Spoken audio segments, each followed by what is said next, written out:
ಜಾತಿ ಗಣತಿ ವರದಿಯ ವಿರುದ್ಧ ಒಕ್ಕಲಿಗ ಹಾಗೂ ವೀರಶೈವರು ಸಿಡಿದೆದ್ದಿದ್ದಾರೆ. ತಮ್ಮ ಸಮುದಾಯದ ಸಂಖ್ಯೆ ಕಡಿಮೆ ತೋರಿಸಿದ್ದಕ್ಕೆ ಅಸಮಾಧಾನ. ಏಪ್ರಿಲ್ 16ಕ್ಕೆ ಒಕ್ಕಲಿಗ ವೀರಶೈವ ಸಮಾಜದಿಂದ ಜಂಟಿ ಸಭೆಗೆ ತೀರ್ಮಾನಿಸಲಾಗಿದೆ. ಏಪ್ರಿಲ್ 16ರ ಸಭೆಯಲ್ಲಿ ಸ್ವಾಮೀಜಿಗಳು ಜನಪ್ರತಿನಿಧಿಗಳು ಭಾಗಿಯಾಗುವ ಸಾಧ್ಯತೆ ಇದೆ. ಜಾತಿ ಗಣತಿ ವರದಿ ವಿರುದ್ಧ ಹೋರಾಟದ ಬಗ್ಗೆಯೂ ಸಭೆಯಲ್ಲಿ ತೀರ್ಮಾನ ಆಗಿದೆ. ಈ ಬಗ್ಗೆ ಶಾಸಕರು ಸಚಿವರು ಧ್ವನಿ ಎತ್ತುವಂತೆ ಕರೆ ನೀಡೋ ಸಾಧ್ಯತೆ ಇದೆ. ಜಾತಿ ಗಣತಿ ವರದಿಗೆ ಸಚಿವರು ಶಾಸಕರು ವಿರೋಧ ವ್ಯಕ್ತಪಡಿಸಬೇಕು. ಜಾತಿ ವರದಿ ಜಾರಿಯಾಗದಂತೆ ಸಚಿವರು ಶಾಸಕರು ತಡಿಬೇಕು. ಇಲ್ಲದೇ ಇದ್ರೆ ರಾಜ್ಯಾದ್ಯಂತ ಉಗ್ರ ಹೋರಾಟ ಮಾಡೋದಾಗಿ ಕರೆ ಕೊಟ್ಟಿದ್ದಾರೆ. ಏಪ್ರಿಲ್ 16ರ ಸಭೆಯಲ್ಲಿ ಎಲ್ಲ ವಿಷಯಗಳ ಬಗ್ಗೆ ತೀರ್ಮಾನ ಆಗುತ್ತೆ. ಒಕ್ಕಲಿಗ ವೀರಶೈವ ಸಮಾಜದಿಂದ ಜಂಟಿ ಸಭೆಗೆ ತೀರ್ಮಾನ ಆಗುತ್ತೆ.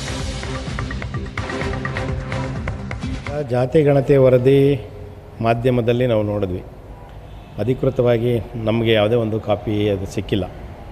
ಆದರೆ ಮಾಧ್ಯಮದ ವರದಿಯನ್ನು ನೋಡಿದಾಗ ಬಹುಶಃ ಕಾಂತರಾಜ್ ಆಯೋಗದ ವರದಿ ನಾವೇನು 2016ರಿಂದನೂ ವರದಿಯ ವಿರುದ್ಧ ನಾವು ವರದಿ ವೈಜ್ಞಾನಿಕವಾಗಿಲ್ಲ, ಹೊಸ್ದಾಗಿ ಮಾಡಬೇಕು ಅಂತ ನಾವು ಅವತ್ತಿಂದನೂ ನಾವು ಹೋರಾಟವನ್ನು ಮಾಡ್ಕೊಂಬರ್ತಾಯಿದ್ವಿ. ನಾವು ಏನು ಹೇಳ್ತಾಯಿದ್ವೋ ನಮ್ಮ ಊಹೆ ನಿಜ ಆಗಿದೆ.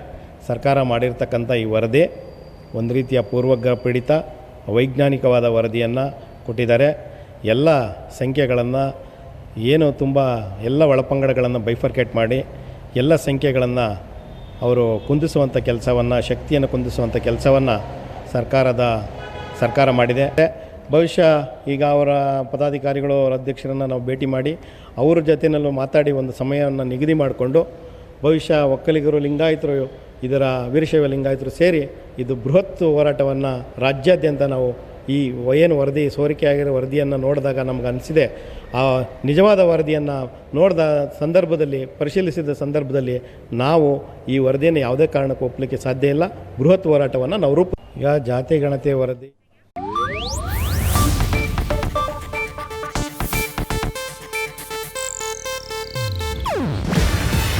ಇದು ಏಷ್ಯಾನೆಟ್ ನ್ಯೂಸ್ ನೆಟ್ವರ್ಕ್ ಪ್ರಸ್ತುತಿ.